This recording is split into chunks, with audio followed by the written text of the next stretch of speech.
Assalamu alaikum dear students, it's Dr. Masuma Mehta. Welcome to my YouTube channel Medical School. Today I'll be explaining about nephrotic syndrome, its causes, signs, symptoms and diagnosis. So let's go. Nephrotic syndrome, it is the collection of signs and symptoms that result from destruction to the kidneys. This syndrome includes glomerular disorders. That is to say, the disorders that are affecting glomeruli can lead to the development of nephrotic syndrome. So this condition is characterized by massive proteinuria. The protein will be lost in the urine and the daily loss will be greater than 3.5 grams. And there will be hypoalbuminemia. There will be less than 3 grams per deciliter of albumin within the serum. And then this may lead to generalized edema. It's a very important diagnostic feature. So this generalized edema is due to less albumin within the blood. So that may lead to decrease in oncotic pressure. And oncotic pressure when falls, the fluid will leak to the extracellular compartment, so the edema will occur. And then we have hyperlipidemia and lipiduria. Now in this case, the lipid will be excreted in the urine. And then we have hypercoagulability. This is just because antithrombin 3 is also being lost from the body along with these proteins like albumin and lipid. Okay, the causes of this condition is mostly primary, but it can be due to secondary causes, and the secondary causes include minimal change disease, focal segmental glomerulosclerosis, membranous nephropathy, diabetic nephropathy and systemic amyloidosis. Now let's begin with MCD. It's very common condition in children. So in children, this is a very common cause of nephrotic syndrome and it's usually idiopathic. But it can be due to secondary causes, and secondary causes may include the Hodgkin's lymphoma. In this condition, the lymph nodes are malignantly affected. In this condition, there is selective proteinuria. That is to say, only albumin is being lost from the body but not the immunoglobulins. So if immunoglobulins are not being lost, there will be no deposition of immune complexes within the glomeruli. So there will be negative immunofluorescence test. Now histologically, in the case of MCD, you will get two findings. Number one, we have foot process effacement, and number second one is lipid deposition in the proximal convoluted tubule. So as the name suggests, it's minimal change disease. So on H&E staining, you will get these findings. However, in this case, the glomeruli is very similar to the normal glomeruli. The next thing we have to discuss is focal segmental glomerulosclerosis. Now it's very common in Hispanics and African Americans. It's usually idiopathic, but it can be due to secondary causes like HIV, heroin use and sickle cell disease. So now this focal segmental glomerulosclerosis means when the word focal is used, that means some glomeruli. That is to say, not all the glomeruli of the nephrons within the kidney will be affected.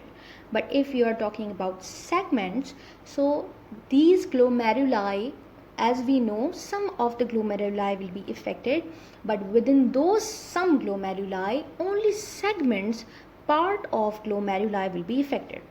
That will undergo sclerosis. So again, there will be no immune complex deposition, so you will get negative immunofluorescence test. Remember one thing, this condition poorly responds to steroids, but in the case of MCD, it was good when you use steroids. So it can lead to chronic renal failure. The third condition is membranous nephropathy. It's very common in Caucasian adults. In this case, the glomeruli becomes thick, and you can see this on H&E staining. So the causes are mostly idiopathic, but it can be due to secondary causes like hepatitis B or C, systemic lupus erythematosus, solid tumors, and drugs reaction like penicillamine and NSAIDs. In this case, there are depositions of immunoglobulins, so there will be positive immunofluorescence, and this condition also leads to poor prognosis to steroids. and it can lead to chronic renal failure. Now the diabetic nephropathy. We know in the diabetes there is high serum glucose that may lead to non-enzymatic glycosylation of the vascular basement membrane that will result in hyaline arteriosclerosis. So in this case, the afferent arteries are not affected, however the efferent arteries are more affected. So that will lead to high glomerular filtration pressure that damages the glomeruli. Now this hyperinfiltration injury leads to microalbuminuria, and it can eventually progresses to the nephrotic syndrome. Now in this picture you can see the afferent arterioles are dilated, however efferent are constricted due to arteriosclerosis.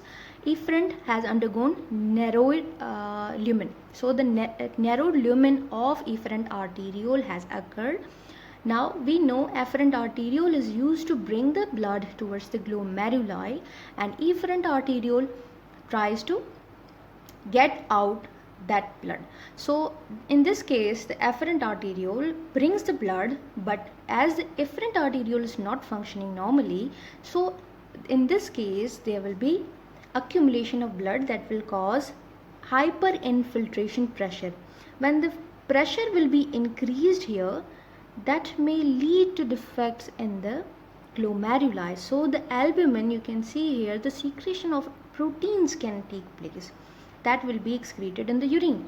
Now in this case it is only low amount of albumin that is being leaked from the glomeruli, but this nephropathy can cause more conditions like nephrotic syndrome can also occur in this case. So then we have systemic amyloidosis. So amyloidosis is the accumulation and deposition of abnormal protein called amyloid. Now this abnormal protein's favorite place is kidney. So in this case what happens, this amyloid deposits in the mesangium and results in the nephrotic syndrome. So here you can see histologically we have the deposition of amyloid here and here and here. Okay, then let's go with the signs and symptoms. As we know, there's decreased oncotic pressure because of decreased albumin, so that may lead to severe swelling, that is edema, and particularly around your eyes and in your ankles and feet. And the next thing is formiurine due to the presence of protein, and then weight gain due to fluid retention, fatigue, loss of appetite, and xanthelasma. Now this condition is characterized by subcutaneous lipid deposition over the eyes or around the eyes. So that is called as xanthelasma. Then we have recurrent infections due to continuous loss of immunoglobulins can expose the person to infections. Then this is the clinical presentation of the patient. So this is the pitting edema, and then you can see here edema around the eyes of the patient. So diagnosis is mainly by means of two processes. One, you have to clinically examine the patient, and then you have to go for the lab testing, in which we have to go for the urine analysis. In this case you have to check out the proteinuria that must be of the nephrotic range. And then we have the blood testing, hypoalbuminemia. You have to look after the blood test that if the patient is going through hypoalbuminemia or not, and then hypolipidemia. So that was all about nephrotic syndrome. I hope you like the video. If you have any question or query, you may ask. Thank you so much.